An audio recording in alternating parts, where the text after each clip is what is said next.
some audio? Yeah, let me give you my lowest, loudest, most obnoxious voice here. I'm sorry, I need your audio. Oh,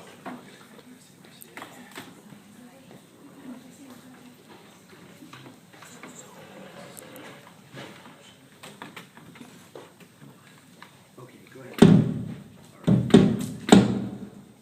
All right. Is that okay, everyone? Ears bleeding yet? I turned it to go ahead, a couple more.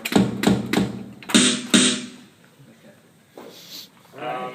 It's cheesy dance music, bear along, and I'll explain how I did it afterwards.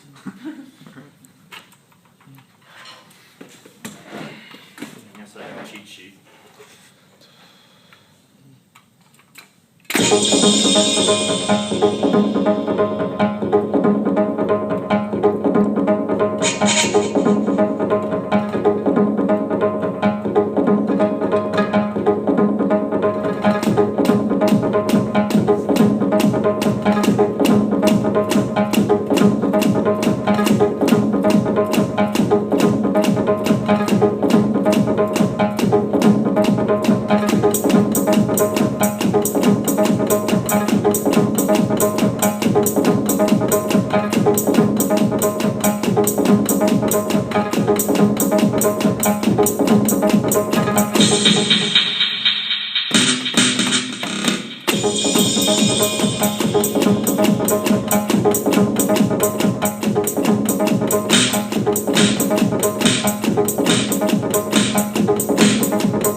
So, you just want to take a quick minute to explain like how the voicings are arranged? Yeah. Okay.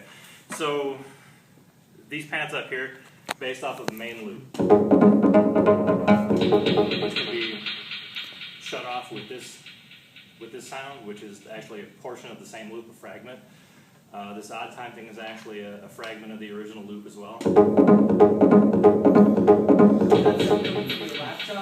This is all triggered from the laptop. This box isn't even plugged in. Okay, it's all MIDI. It's all composed stuff that I plugged into a program called Battery 3, which is set up a lot like the drum machines at the bottom of Ableton. So this additionally is chopped from the loop voice taken right out of the loop, as are those two, just pitched up. This as well, that baseline loop fragment. I got a couple kicks. That one's set to velocity sensitivity. It actually changes the filter a little bit as well as the pitch. That's a very simple kick. Snare drum voice on the on the snare pad. Also, a filtered version is on the hi-hat switch, so which frees up both hands when you got that nice thumping 4 on the floor stuff, and all the kids are doing X and going crazy. Hi-hat voice. I mean, there's a couple things with the snare drum. There's a neat little function there because battery is actually designed for percussion. It's percussion programming. There's a whole bunch of parameters that you can change with like flamming notes, muting notes, like getting a realistic roll, and it actually works pretty well if we're doing like these kind of glitchy.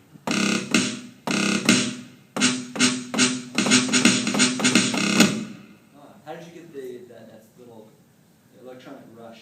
And that's actually from a parameter called a buzz roll. And it'll take a single hit and expand it to make it sound like. How are you controlling it? Are you hitting a certain part of the drum? It's actually just right on the rim pad of the snare drum, and it will cut off. They're set to cut off the same sound groups. They're set to cut off each other, so you get. Then there's. It's just a matter of how I want to arrange it, how do I want to play it. What happens is I usually write myself into a corner. Got to change a few things and then figure out how the hell am I going to play it now. But it seems like a really cool instrument to do some free improvisation on. It is. I've got a couple projects that I started with this.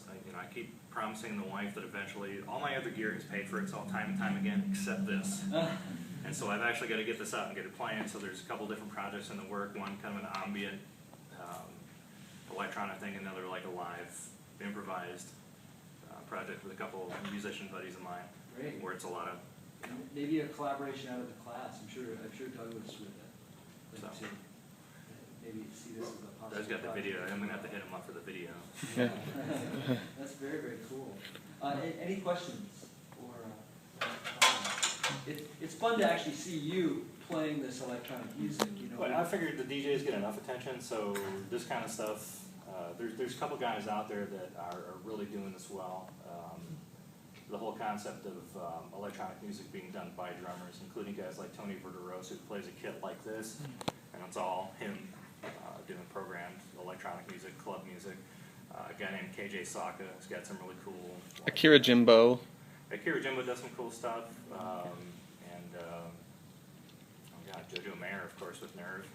How does that? I know that rack is not as big as the 900, the current 950 series. Does it feel cramped or? This kit is actually, I designed this kit to be like really, really portable and really, really quick. I don't have the process streamlined yet. It still takes me about half an hour to set it up, which my acoustic kit I can set up out of the cases, out of the car, set up, tune, sound check in 20 minutes. But yeah, of course.